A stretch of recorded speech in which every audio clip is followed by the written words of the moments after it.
In previous episodes, we have explored several disturbing encounters involving creatures long feared within traditional folklore, entities said to move with unnatural speed, mimic familiar voices, and stalk the lonely highways of the American Southwest. We have examined maritime mysteries like the ill-fated Orang Medan, where entire crews met their end in terrifying silence, their bodies frozen in unimaginable horror. We have even looked to the remote stretches of Olor Island, where silent, glowing observers left witnesses paralyzed with an inexplicable sense of dread. Yet these stories, unsettling as they are, represent threats bound by physical space. A darkened wood, an isolated island, a drifting freighter. But what if a threat is not confined to the shadows?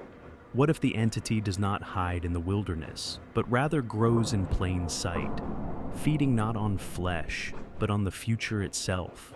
In this episode, we examine a phenomenon that defies easy categorization. It is a presence that does not stalk individuals in the dead of night, but rather looms over an entire nation. It is silent, formless, and infinitely hungry. We are speaking, of course, of the ever-expanding anomaly known as the United States national debt.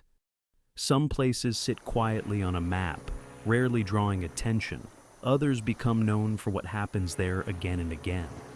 In the heart of New York City, suspended above the bustling streets, there is a digital monolith that tracks this entity's growth in real time, the national debt clock. To the thousands of pedestrians who walk beneath it every day, carrying their morning coffee or speaking hurriedly into their phones, the rapidly spinning red numbers are little more than background noise. They are oblivious to the immense weight suspended just above them. But if you stop and watch the numbers, a quiet sense of unease begins to take hold. The digits blur, climbing by tens of thousands of dollars every passing second. 32 trillion, 34 trillion. The speed is unnatural. It moves faster than any human mechanism should, compounding and expanding with a relentless mechanical rhythm. Much like the accounts of those who encountered the strange hovering lights over Alor Island, the true horror lies not in sudden violence, but in the sheer, inescapable scale of the anomaly. Observers report a creeping realization. This is not merely a ledger of borrowed money. It has become something else entirely. An autonomous force, a leviathan of mathematics that has slipped the bonds of human control. Those who fully grasp the magnitude of these numbers often describe a physical reaction, a sudden chill, a profound sense of isolation, even in a crowded room. Financial experts and economists, men and women built on logic and rational thought, sit in brightly lit offices, staring at projections that simply do not end. They share the same unnerving details. The sense of standing at the edge of a precipice, staring into an abyss that is actively staring back. What is perhaps most terrifying about this entity is its ability to disguise itself.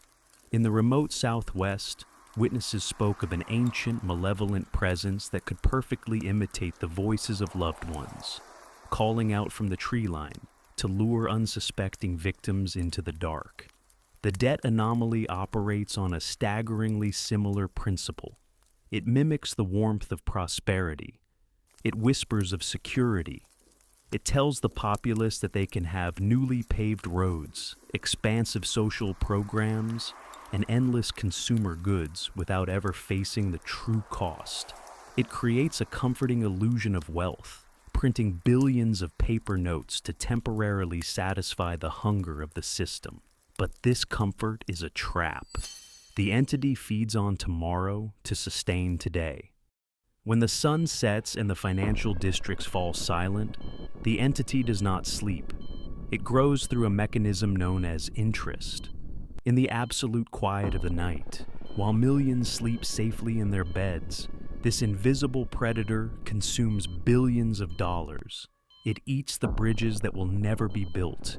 It swallows the value of the savings, carefully hidden away by families preparing for the future.